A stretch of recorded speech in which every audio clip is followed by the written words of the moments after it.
오늘은 성령의 열매 중에 세 번째 열매인 화평에 대해서 함께 살펴보는 시간을 갖도록 하겠습니다. 오펜하이머라는 이름 여러분 한 번쯤은 들어보셨을 것 같은데요. 이 오펜하이머라고 하는 분은요, 원자폭탄을 만든 과학자십니다. 몇 년 전에 이분의 이야기를 다룬 영화가 개봉되어서 큰 화제가 되었는데요. 한번 포스터를 한번 보시면은 이분이구나 하는 게 이해가 되실 겁니다. 이 영화는 실화를 바탕으로 만들어졌는데요. 이제 오펜하이머 이분은요, 2차 세계대전을 하루빨리 끝내고 세계에 빨리 평화가 오기를 간절히 열망했다고 합니다. 그래서 미국에 있는 많은 사람들이 이 열망을 가지고 이제 취했던 방식이 뭐냐면은요, 원자폭탄을 개발하는 그 방향을 택한 거였어요. 그래서 치열한 연구 끝에요, 핵실험에 성공하게 되고, 그리고 이 오펜하이머 이 박사는요, 원자폭탄을 만들게 됩니다. 오랜 열망, 강력한 폭탄이 만들어지면 세계 평화가 올 것이다. 그런데 그 폭탄이 만들어졌으니 얼마나 많은 사람들이 기뻐하고 또 환호성을 질렀겠습니까? 그렇게 사람들이 기뻐하고 있을 때, 그때 오펜하이머 이 박사님은요, 수심이 가득한 얼굴로 이렇게 독백하는 장면이 영화에 등장하거든요. 이제 나는 죽음이요 세상의 파괴자가 되었다. 전쟁을 멈추고 평화를 만들려고 했던 사람이 그 핵무기를 만들고 났을 때 스스로 파괴자라는 독백을 하더라는 겁니다. 저는 오늘 설교를 준비하는데 이 장면이 생생하게 생각이 나더라고요. 이것이 인간의 방식으로 평화를 만들려고 했을 때 도달하는 결론이구나, 이런 것을 또 생각해 보게 됐던 겁니다.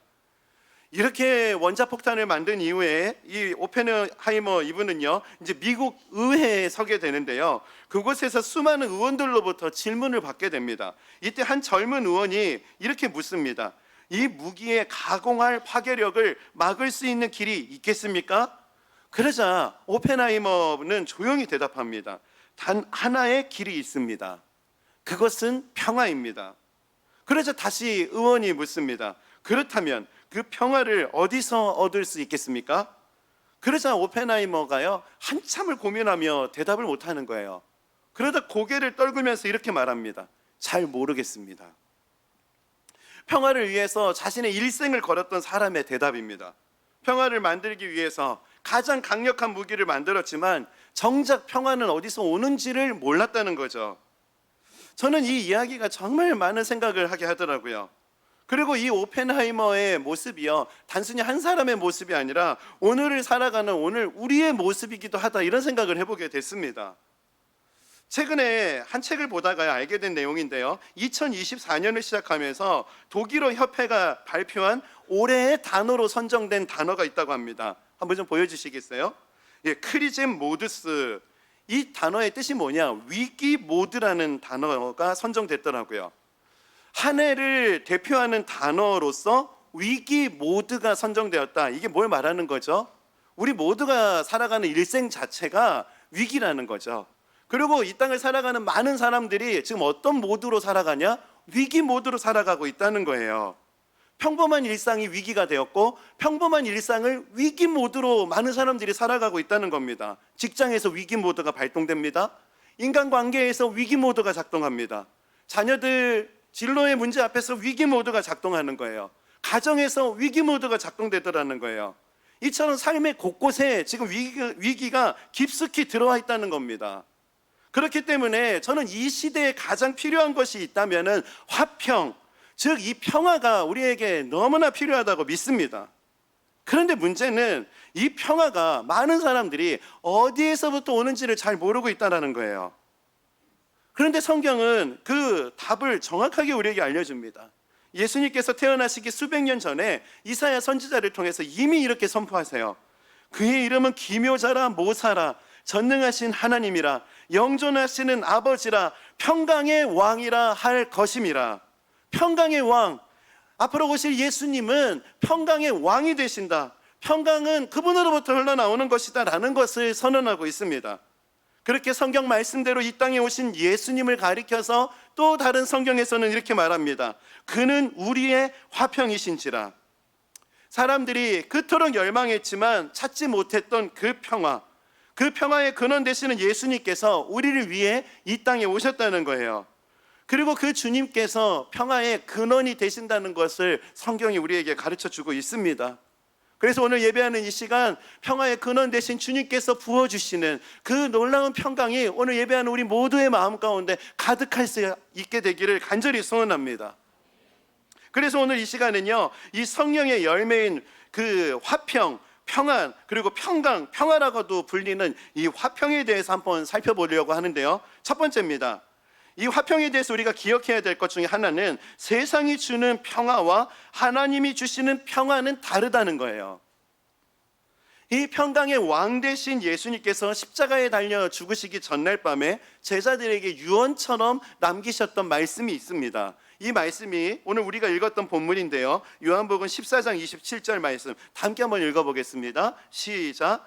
평안을 너희에게 끼치노니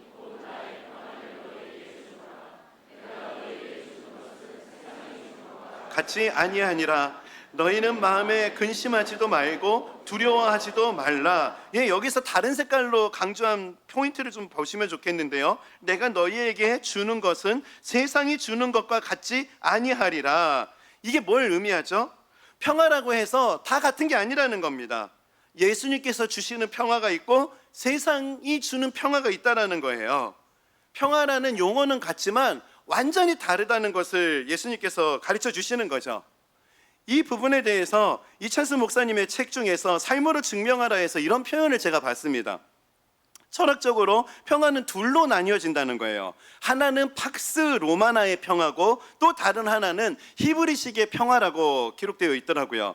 그래서 이 팍스 로마나가 뭐냐 보니까 이 팍스에서 영어 피스, 이 평화가 파생되었는데 이 팍스 로마나를 우리말로 번역하면은 로마식 평화라고 합니다. 그러니까 여기서 말하는 로마식 평화는요, 힘으로 눌러서 얻어지는 평화를 의미한다는 거예요. 반대로 히브리식 평화, 이 샬롬은 뭘 의미하냐? 이 샬롬의 어근, 이 히브리어를 보니까 살렘인데 이게 완전하다, 온전하다는 뜻이라는 거예요. 이거는 전쟁이 완전히 사라진 상태를 의미하는 게 아니랍니다. 하나님과의 완전한 관계가 회복된 상태, 이것이 성경에서 말하는 샬롬, 이게 평강이라는 거죠. 그러니까 즉 이 팍스 로마나는 그 힘으로써 만들어내는 평화를 의미한다면은 이 샬롬은 하나님과의 관계 회복을 통해서 흘러오는 평강을 의미한다는 겁니다. 똑같은 단어지만 완전히 다른 거죠. 제가 이 개념을 보면서 서론에서 언급해드렸던 오펜하이머 영화가 생각났던 거예요. 2차 세계대전 당시에 사람들이 추구했던 평화의 방식이 바로 팍스 로마나였던 겁니다. 사람들을 압도할 만한 힘이 곧 평화를 가져올 것이라고 믿었던 거예요. 그래서 원자폭탄, 이 가공할 무기를, 이 위력을 가진 핵폭탄을 만든 거 아니겠습니까? 이게 바로 20세기 버전의 팍스 로마나였던 겁니다. 그런데 정작 이 핵무기를 만들었던 오펜하이머 자신이 깨닫게 된 게 무엇이었죠? 그토록 고대했던 힘을 갖게 되었을 때, 그 핵무기 원자폭탄을 완성했던 순간에 그는 피스, 평화를 외쳤던 게 아니었습니다. 이제 나는 죽음이요 세상의 파괴자가 되었다, 이 탄식을 하더라는 거예요. 왜 이 탄식을 했을까요? 이 진정한 평화가 원자폭탄으로부터 올 줄 알았는데 그게 아니라는 것을 너무나 뒤늦게 깨달았던 거예요. 여러분, 그런데 이런 모습은 과거의 이야기가 아닙니다. 오늘 우리의 삶에도 이런 똑같은 팍스 로마나의 방식이 작동될 수 있다는 것을 한번 생각해 보셔야 돼요. 우리는 알게 모르게 압도적인 어떤 힘이 우리에게 평화를 가져다 줄 거라고 생각합니다. 돈이 충분하면 불안하지 않을 것이라고 생각하고요, 건강검진 결과가 좋으면 걱정이 없을 거라고 믿습니다. 자녀가 안정적인 직장에 취업을 하거나 명문 대학에 입학하면 미래에 대한 불안은 사라질 것이라고 예상해요. 그런데 여러분, 이게 우리가 이 땅을 살아가면서 추구하는 팍스 로마나의 모습이라는 거예요. 여러분, 우리 안에 이런 팍스 로마나의 모습은 없는지를 우리가 한번 점검해 봐야 한다는 겁니다. 여러분, 이런 팍스 로마나의 모습은 교회 안에도 있습니다. 최근에 한 성도님께서요, 환하게 웃으시면서 저에게 인사를 해주시는데 인사말이 참 독특하셨어요. 목사님, 요즘에 사모님은 악몽 안 꾸시죠? 이렇게 인사를 하시는 거예요. 우리 성도님들은 좀 아실 텐데요, 이 순간 저는 사모님은 악몽 안 꾸시죠? 이게 무슨 말씀이시지? 이게 알고 보니까 이게 개척 초반에 이야기를 하시는 거더라고요. 예전에 설교 중에 제가 이 이야기를 나눴던 기억이 나는데요. 코로나 시기에 개척 첫 예배를 드려야 되는 상황이다 보니까 저도 불안하고 저희 아내도 참 두려웠던 것 같습니다. 그러다 보니까 갑자기 어느 날 악몽을 꾸더라고요. 그리고 그 무슨 내용이냐고 무슨 꿈이냐고 물어봤더니 꿈속에서 소수의 성도님들이 듬성듬성 앉아 계시는데 다 마스크를 쓰고 계시는 상황이었고, 그리고 앞에서 설교하는 제가 너무 답답하고 설교를 너무 못해서 이게 불안한 마음에 주변을 쓱 둘러봤는데 마스크를 쓰신 성도들이 다 저를 째려보고 있는 그 눈빛을 보고 놀래서 이제 잠에서 깼다, 이런 이야기였거든요. 그러니까 이제 그 성도님께서 이 이야기를 기억하시고, 사모님 요즘에 악몽 안 꾸시죠? 이 의미가 뭘까요? 이제는 교회가 급성장했고 이제 교회는 어느 정도 규모도 갖추고 조직도 갖추고 이런 상황이니까 이제는 좀 평안하시죠? 이런 질문을 하신 거거든요. 여러분, 우리 교회는 4년 사이에 급성장했습니다. 그 개척 초기의 상황에 비하면은 지금 이거는 상상도 못할 모습이거든요. 정말 어찌 보면은 하나님의 역사의 현장에 지금 있는 거예요. 여러분, 그런 상황이 됐다면은 여러분, 제가 어떨 것 같으세요? 개척 초기에 그 두렵고 불안하고 그 마음이 사라지고 이제는 조직도 있고 규모도 갖춰지고 이런 상황이 되고 또 주변에서는 또 보고 있다 그러고 이런 소리 들리면은 여러분, 제 안에 그 두려움과 제 안에 뭐 그런 건 다 사라졌을까요? 제 마음에 평강이 넘칠까요?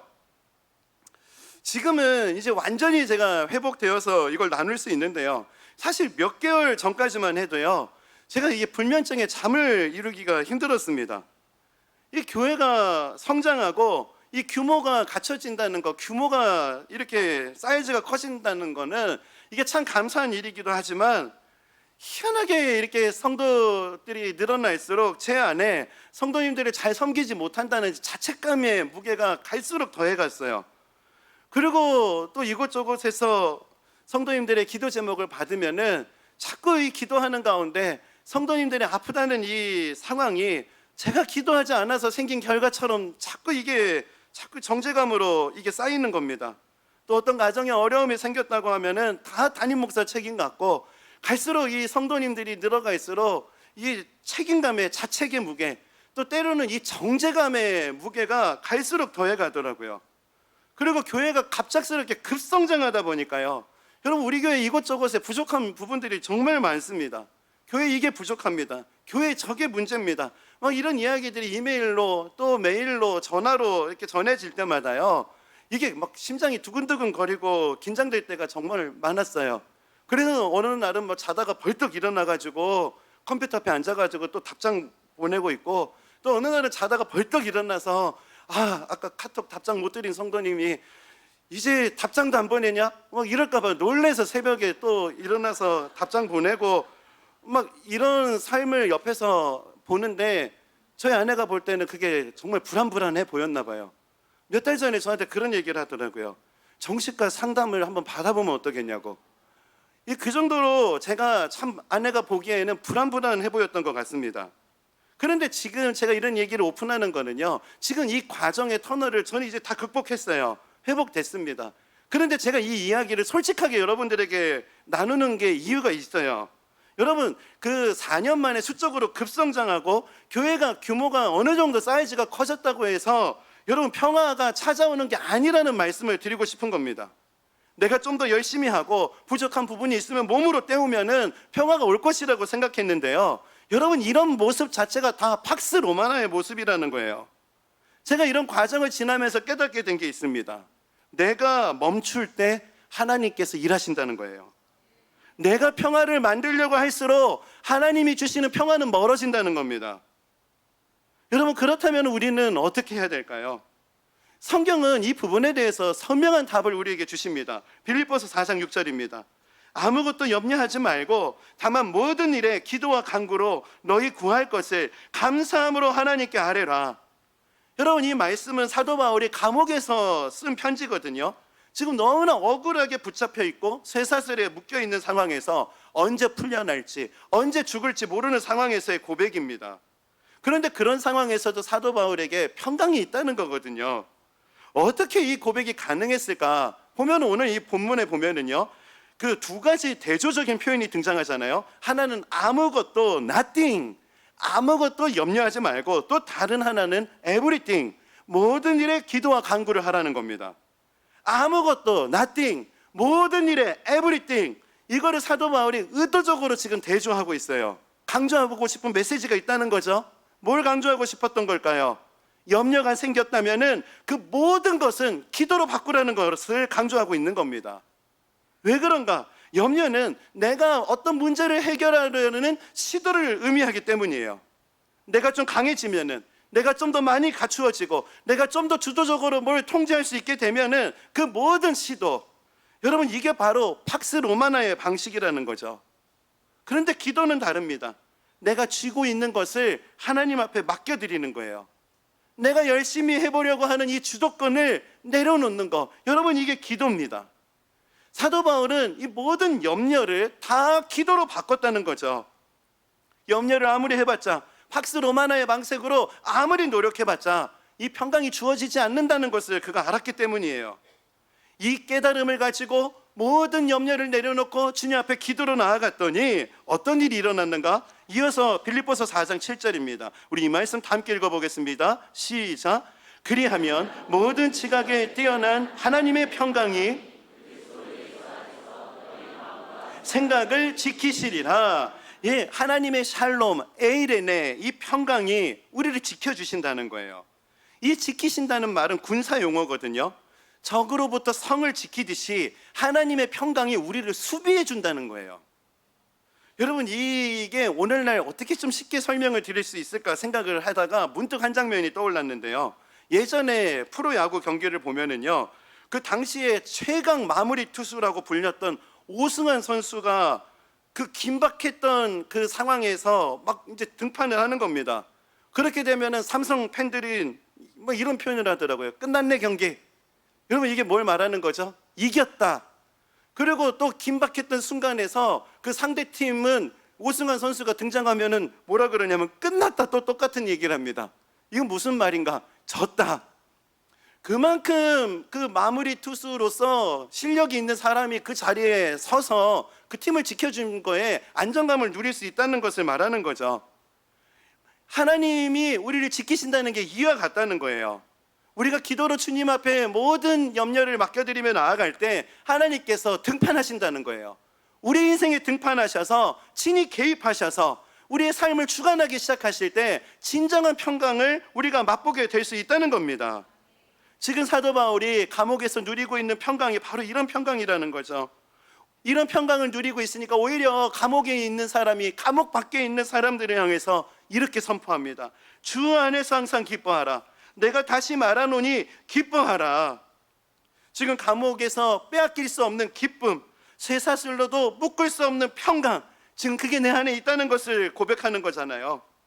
지금 이 평강이 내 안에 있다, 이것을 지금 선포하고 드러내고 있는 겁니다. 여러분 이게 바로 주님께서 우리에게 약속하신 평강이라는 거예요. 여러분 그래서 오늘 이 시간 내가 만들어 보려는 평화의 노력을 멈추시기를 바랍니다. 주님 앞에 내가 만들어 보려는 평화의 노력을 멈추고 여러분 기도로 주님 앞에 나아가게 되시기를 바랍니다. 이렇게 기도로 나아갈 때 하나님으로부터 주어지는 참된 평강이 우리 마음 가운데 가득하게 될 줄 믿습니다. 여러분 모든 일을 기도로 맡겨드리며 나아갈 때 그때 비로소 하나님께서 일하기 시작하신 줄 믿으시기 바랍니다. 오승환 선수가 마운드에 올라오는 것처럼 하나님께서 내 인생에 친히 등판하신다면은, 하나님께서 내 삶에 친히 개입하시는 것이 믿어지기 시작하면은 여러분 그것이 우리의 삶에 놀라운 평강으로 역사한다는 거죠. 오늘 이 놀라운 평강이 오늘 예배하는 우리 모두에게 가득하시기를 주님의 이름으로 축복합니다. 두 번째는요, 주님께서 주시는 평화는 환난 속에서도 사라지지 않는다는 거예요. 앞서 세상이 주는 평화, 또 하나님이 주시는 평화가 완전히 다르다는 것을 설명드렸는데요. 그렇다면은 하나님이 주시는 평화는 어떤 특징이 있는가? 이 부분에 대해서 예수님께서 직접 말씀해 주셨습니다. 요한복음 16장 33절인데요. 우리 이 말씀 다 함께 한번 읽어보겠습니다. 시작. 이것을 너희에게 이르는 것은 너희로 내 안에서 평안을 누리게 하려 함이라. 세상에서는 너희가 환난을 당하나 담대하라. 내가 세상을 이기었노라. 예, 여기서 예수님께서 너희로 내 안에서 평안을 누리게 하려 함이라, 이 평안을 주시겠다고 말씀하시면서 이어서 무엇을 말씀하시죠? 너희가 환난을 당할 것이다. 하지만 담대해라. 지금 예수님께서 그 주시는 평안을 받으면은 환난이 사라질 것이다 이렇게 말씀하시지 않는 거예요. 환난이 와도 평안할 수 있다는 것을 제자들에게 말씀하시는 겁니다. 이게 바로 주님께서 주시는 평화, 평강의 본질인 거예요. 당시에는 이 말씀을 기록했던 사도 요한은요, 이게 무슨 말씀이신지 도무지 이해가 되지 않았을 겁니다. 왜냐하면은 이 제자들에게 평강 주시겠다고 말씀하신 이 시점이요, 바로 예수님께서 십자가에 달리시기 전날 밤이었기 때문에 그래요. 이제 곧 제자들이 다 예수님을 버리고 도망칠 상황입니다. 예수님은 내가 이겼다고 말씀하시는데 이제 곧 십자가에 달려서 너무나 패배하는 모습으로 곧 죽으시거든요. 그렇기 때문에 이 말씀이 도무지 제자들에게는 이해할 수 없는 말씀이었던 거죠. 그런데 이 평강을 이제 사도 요한이 처음으로 경험하게 된 순간이 있습니다. 그게 바로 부활하신 예수님을 처음 만나게 된 순간. 그게 요한복음 20장 19절에 기록됩니다. 이날 곧 안식 후 첫날 저녁 때에 제자들이 유대인들을 두려워하여 모인 곳의 문들을 닫았더니 문을 걸어 잠그고 두려운 가운데 있을 때 부활하신 예수님께서 오사 가운데 서서 이르시되 너희에게 평강이 있을지어다. 부활하신 주님께서 제자들에게 가장 먼저 주신 선물이 바로 평강이었다는 거예요. 여러분, 이게 뭘 의미하는 거죠? 십자가를 지시기 전날 밤에 선포하셨던 이 평강의 은혜가 이 부활의 승리를 통해서 우리의 삶에, 제자들의 삶에 실제가 되었다는 것을 성경이 말씀하시는 거거든요. 여러분, 지금 사도 요한은요, 이해할 수 없었던 이 평강을 부활하신 예수님, 지금도 살아계신 예수님을 만난 이후에 이 평강이 얼마나 큰 힘이 있는지를 경험합니다.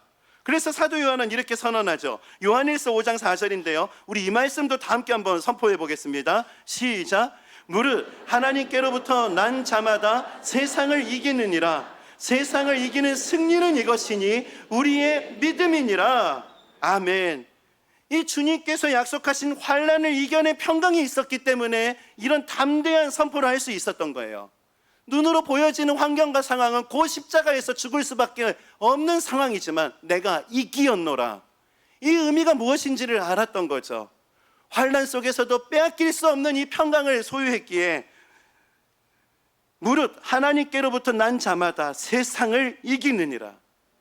사도 요한이 이 놀라운 예수님과 같은 고백을 하더라는 거예요. 오늘 이 사도 요한의 고백이 저와 여러분의 고백이 되기를 간절히 원합니다. 제가 이 대목을 묵상하던 중에 문득 찬양 한 곡이 생각이 났는데요, 우리가 잘 아는 찬송가입니다. 찬송가 413장 내 평생에 가는 길이거든요. 이 찬양의 가사는 이렇습니다. 내 평생에 가는 길 순탄하여 늘 잔잔한 강 같든지 큰 풍파로 무섭고 어렵든지 나의 영혼은 늘 편하다. 나의 영혼은 늘 편하다. 여러분, 이 고백은 어떤 상황에서 이런 고백을 했던 것일까요? 사업이 잘 됐기 때문에, 가족 모두 건강한 상황이었기 때문에, 자녀들이 승승장구하고 모든 일이 술술 풀렸을 때 나의 영혼은 늘 편하다. 여러분, 이런 고백을 했었을까요? 전혀 그렇지 않습니다. 이 고백이 찬송가에 들어가서 오랜 시간 동안, 세월 동안 많은 사람들에게 위로와 감동을 주었던 이유는요, 앞서 말씀드린 그런 상황에서의 고백이 아니라 너무나 절망적인 상황, 큰 환난 가운데서 이 평안을 고백했기 때문에 많은 사람들에게 위로와 또 용기를 주었던 고백이 되었던 거예요. 이 찬양을 작사하신 분은요, 호레이시오 스페퍼드라고 하는 독실한 크리스찬이었습니다. 근데 이분이 시카고에 있을 때였습니다. 시카고에 있을 때 시카고 대화재가 일어난 거예요. 그래서 이분이 막대한 재산을 잃어버리고요, 그리고 이분은 이제 시카고에서 사고를 수습해야 되는 상황이다 보니까 자신은 시카고에 남아서 사고를 수습하고, 그리고 이제 자녀들, 아내와 4명의 딸은요, 영국으로 좀 먼저 보냅니다. 그래서 이제 그 가족들이 탄 배가 영국을 향해 나아가는데 사고로 대서양에서 침몰하게 되는 거예요. 그리고 나중에 아주 충격적인 소식을 들어요. 4명의 딸은 다 그 자리에서 죽게 되었고 아내만 살아남았다는 소식을 듣게 되는 거죠. 너무 충격을 받아서 이제 급히 영국행 배를 타고 영국을 향해 대서양을 건너는데요, 그렇게 대서양을 지나고 있는 중에 그 배의 선장님이 지금 이곳은 며칠 전에 배가 사고로 침몰했던 지점입니다, 이런 안내 방송을 해주더라는 거예요. 이게 억장이 무너지는 거죠. 이곳에서 4명의 사랑하는 딸이 물속에서 죽었다니 너무나 힘들어서 그가 선실로 들어가서 울부짖으면서 이렇게 기도했다고 합니다. 주님, 저는 주님의 일을 가장 귀하게 여겼고 주님을 사랑했습니다. 그런데 왜 이런 고통을 저에게 주십니까? 저는 이제 어떻게 살아야 합니까? 밤새 엎드려 통곡하면서 이런 기도를 드렸다는 거예요. 그렇게 밤새 눈물로 통곡하며 이렇게 기도를 드리다가요, 그러다 아침에 동이 터서 햇살이 선실로 비쳐 들어올 때 그때 문득 하나님께서 한 말씀을 이분에게 주셨대요. 너는 달려가서 그를 맞아 이르기를 너는 평안하냐? 네 남편이 평안하냐? 아이가 평안하냐 하라 하였더니 여인이 대답하되 평안하다 하고, 이 말씀의 배경은요, 그 수냄 여인이 늦은 나이 때까지 임신을 못하다가 정말 기쁨으로 감사함으로 아들을 출산하게 됐는데 그 아들을 잃어버린 상황이 된 거예요. 그래서 이 아들을 살려달라고 엘리사 선지자에게 그 아들을 안고 달려오는 중에 그때 이런 질문이 그 여인에게 있는 거죠. 평안하니? 평안하니? 평안하니? 정말 어떻게 이런 그 죽은 아들을 살려달라고 선지자를 향해 나아오는데 평안하니? 이 질문에 평안하다고 누가 답할 수 있겠습니까? 그런데 이 수냄 여인이 이렇게 답하는 거예요. 수냄 여인이 대답하되 평안하다 하고, 그날 동트는 아침 이 말씀을 받으면서 이 수냄 여인이 경험했던 이 평안이 이 아버지 마음 가운데 부어지게 된 것입니다. 그러면서 이 평안을 체험받으면서 그분이 이 찬양의 가사를 작사하게 되었던 거예요. 그게 우리가 정말 은혜롭게 부르고 있는 이 찬양의 고백이죠. 이 찬양 같이 한번 불러봤으면 좋겠어요. 내 평생에 가는 길 순탄하여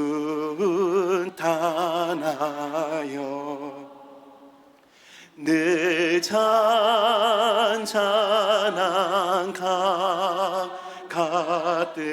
같든지 금풍 바로 무섭고 어렵든지 나의 영혼은 늘 편하다. 내 영혼 평안해. 내 영혼 평안해 평안해. 내 영혼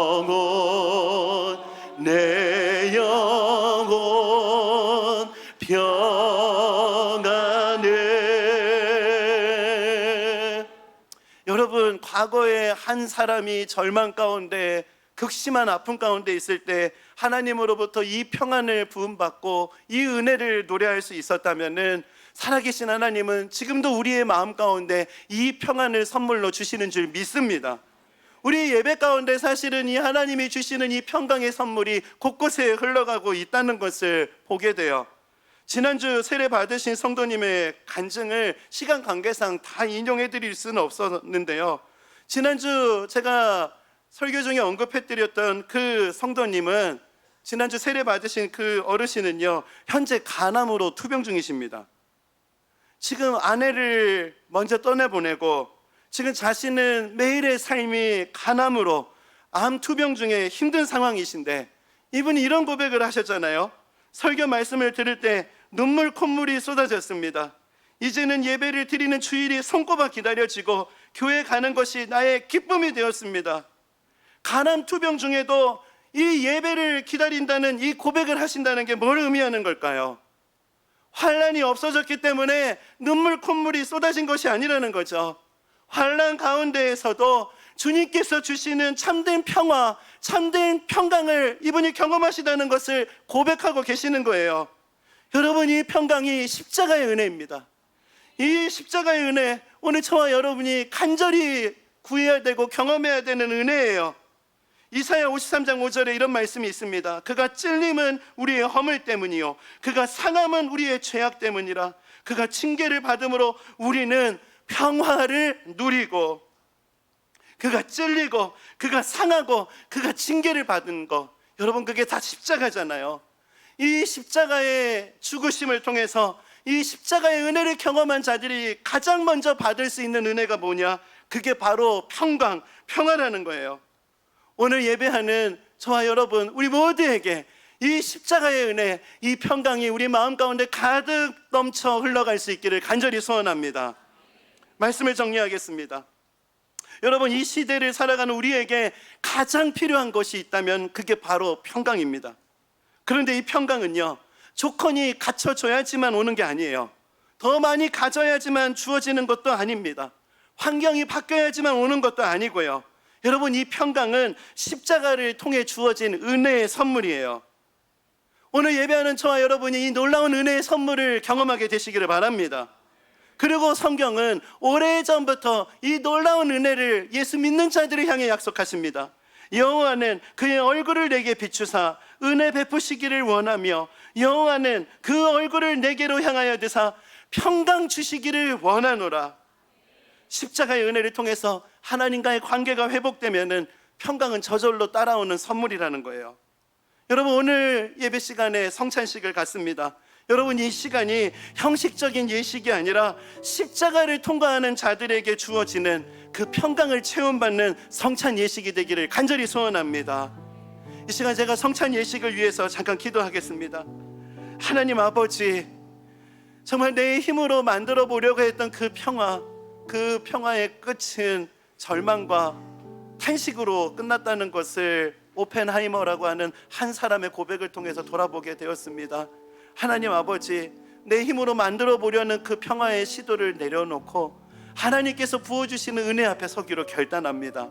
하나님 아버지, 위기 모두의 때를 살아가는 오늘 이 자리에 있는 우리 모두에게 하나님만 주실 수 있는 십자가의 은혜, 놀라운 평강을 우리 가운데 허락하여 주옵소서.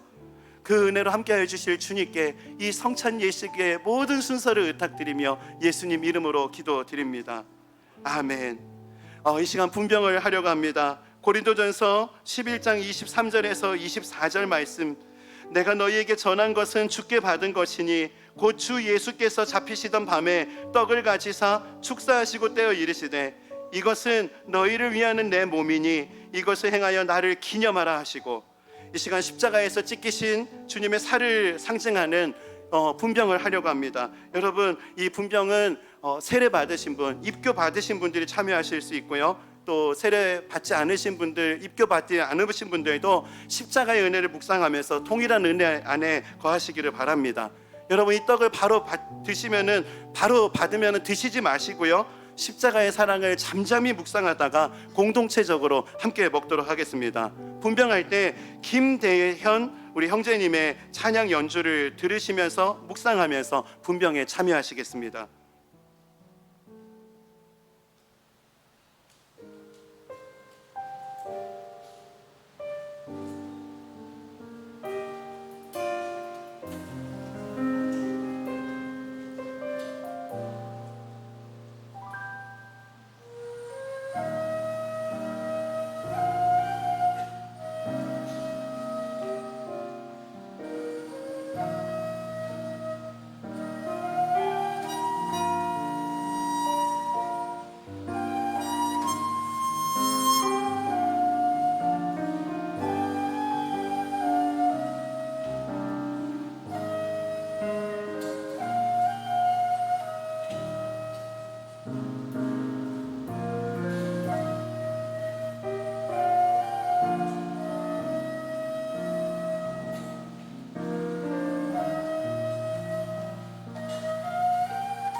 평안을 너희에게 끼치노니 곧 나의 평안을 너희에게 주노라.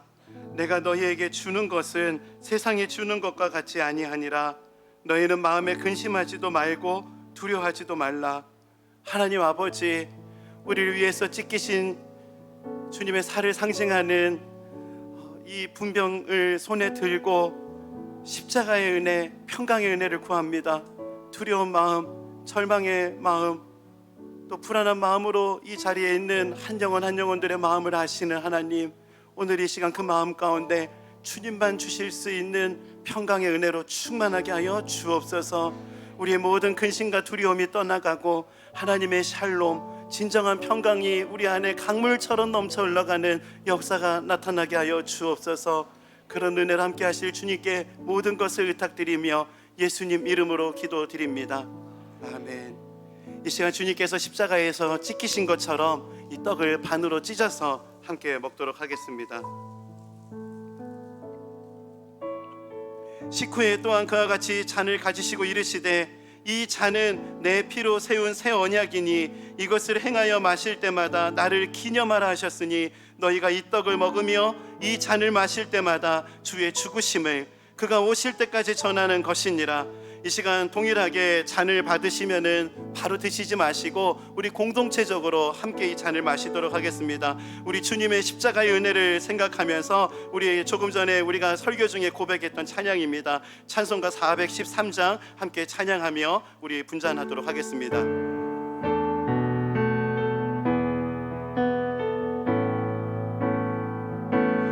내 평생에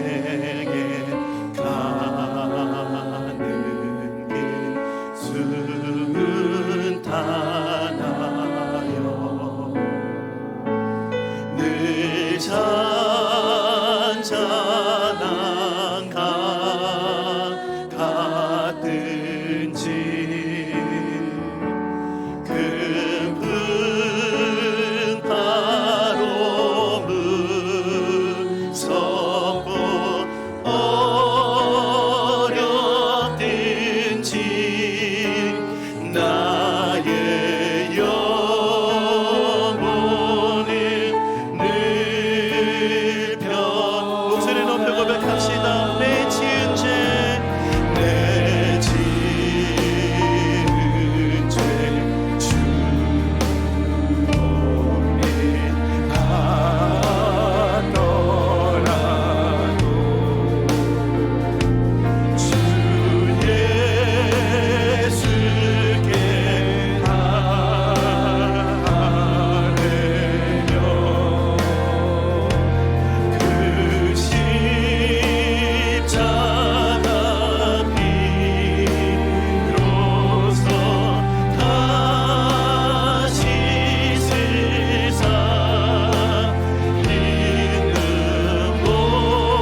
평강을 선물로 준다고 합니다.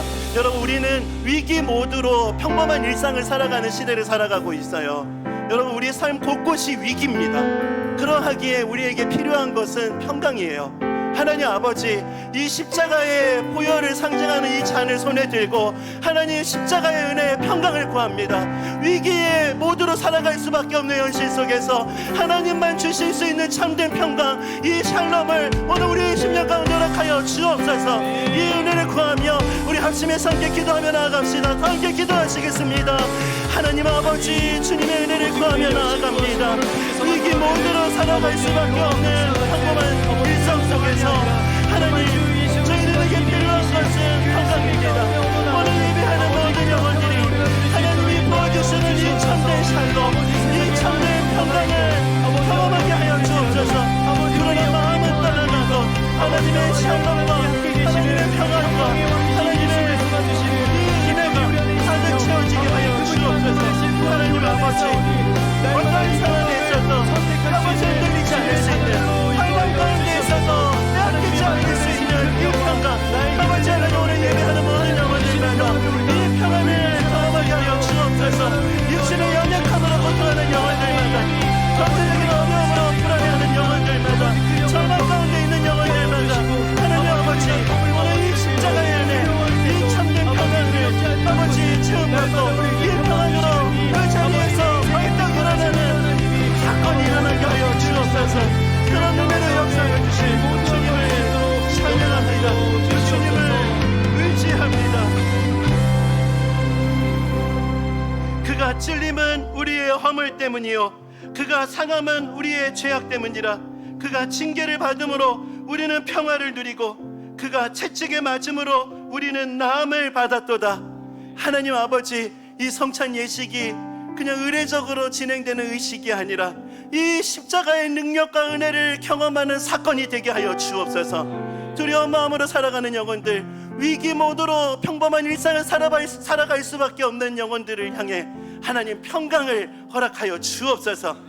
아버지, 오늘 이 주님의 흘리신 보혈을 상징하는 잔을 마실 때 육신의 치유도 일어나게 해주시고 마음의 아픔과 상처도 깨끗하게 회복되는 역사가 일어나게 하여 주옵소서. 그런 은혜로 역사해 주실 주님께 감사를 드리옵고 예수님 이름으로 기도드립니다. 아멘. 이 시간 이 잔을 함께 마시도록 하겠습니다. 이 마신 잔은 나가시는 길 정문 후문 입구 쪽에 반납해 주시면 좋겠습니다. 여러분, 이제 다 함께 자리에서 일어나셔서 평화의 주인 되신 그 주님을 바라보며 우리 마지막으로 주는 평화, 이 찬양을 함께 고백하며 나아가겠습니다. 우리 함께 고백합시다. 주는 평화, 주는 평화, 막힌 남을 모두 멈췄네. 주는 평화, 주는 평화, 오늘 예배하는 우리 모두의 평화, 우리의 평화. 주는 평화, 주는 평화,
하나님, 그렇습니다.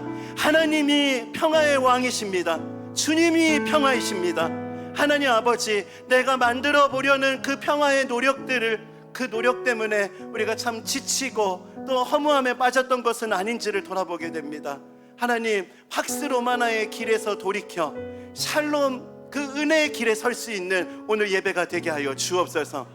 하나님이 주시는 이 참된 평강이 오늘 예배하는 모든 성도들 마음 가운데 강물처럼 넘쳐 올라가게 하여 주시고, 위기 모두를 발동하며 살아갈 수밖에 없는 평범한 일상이 위기가 되어버린 현실 속에서 주님이 주시는 참된 평안을 가지고 이 평강을 빼앗기지 아니하고 담대하게 내가 이기었노라 선포하신 주님의 고백을 우리도 함께 고백하며 세상 가운데 승리하는 삶을 살아갈 수 있도록 주님 함께하여 주옵소서.